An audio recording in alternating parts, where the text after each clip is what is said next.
Patrick Kriegenberg, certains peut-être parmi vous, certains ou certaines le connaissent pour avoir publié 2 ouvrages à l'Harmattan dans une collection dirigée par Pierre-Marie Sigaud qui se dissimule derrière son masque, mais qui est parmi nous. Un diplôme de l'école des hautes études fait avec moi-même sur la question de la tradition primordiale et divers problèmes annexes chez René Guénon et Fridtjof Schuon, et plus important, une grosse thèse de doctorat soutenue à l'Université de Genève en histoire de l'art, sous la direction donc de Dario Gamboni, sur la question de l'art et des théories esthétiques dans le milieu traditionnaliste post-guénonien, dirait-on, c'est-à-dire Fridtjof Schuon, Titus Burckhardt, Luc Benoît et un certain nombre d'autres. Il est à l'heure actuelle rattaché donc à un centre d'anthropologie et d'histoire des religions de l'Université de Lausanne, ainsi qu'au Polytechnicum de Lausanne, où il donne des cours. C'est aussi un connaisseur remarquable, pour d'autres raisons, de l'Iran et de la civilisation et de l'art iranien. Donc, Titus Burckhardt et les arts, entre théorie métaphysique, vision spirituelle et action patrimoniale, car, comme nous allons l'entendre, ces 3 activités se retrouvaient ou s'unissaient, si l'on peut dire, dans la longue activité du théoricien de l'école traditionnelle et converti à l'islam, Titus Burckhardt. Tu as la parole. Merci beaucoup.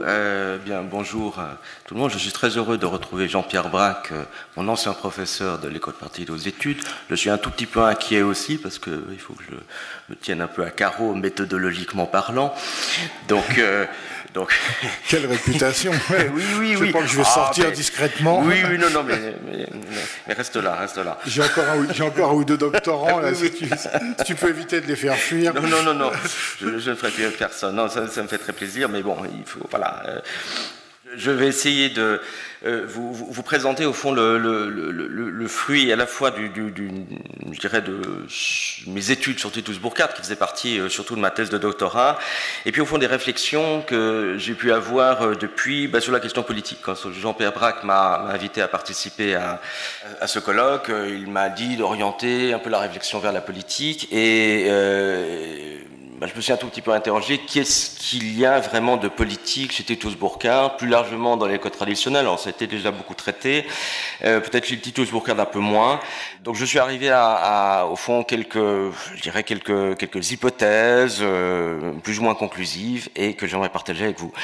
Donc d'abord quelques éléments biographique sur Titus Burckhardt. Donc c'est une figure de ce qu'on appelle l'école traditionnelle, traditionnalisme. Il n'y a pas de terminologie vraiment définitive qui se soit imposée. Donc, tout ce courant fondé par René Guénon, poursuivi, continué par Fridtjof Schuon, courant auquel participe aussi Coomaraswamy, plutôt dans l'orbite guénonienne. Et Titus Burckhardt, c'est quelqu'un qui va être au fond très influencé intellectuellement par Guénon, qui va être un ami d'enfance de Schuon, qui va avoir une formation en art, Titus Burckhardt, et qui va l'amener au fond à faire une sorte de synthèse ou être au fond au carrefour de plusieurs influences. Guénon, on va dire, pour la structuration essentielle de sa pensée, sur la question métaphysique, sur la question de l'initiation, sur la question de l'Orient et de l'Occident, sur la question du symbolisme. Fridtjof Schuon, plutôt pour le côté spirituel, même si on va voir en fait que Burckhardt a développé vraiment une spiritualité à lui et qu'il a joué aussi une sorte de rôle spirituel, alors pas aussi opératif que Fridtjof Schuon, mais tout de même, il a rempli quand même une certaine fonction.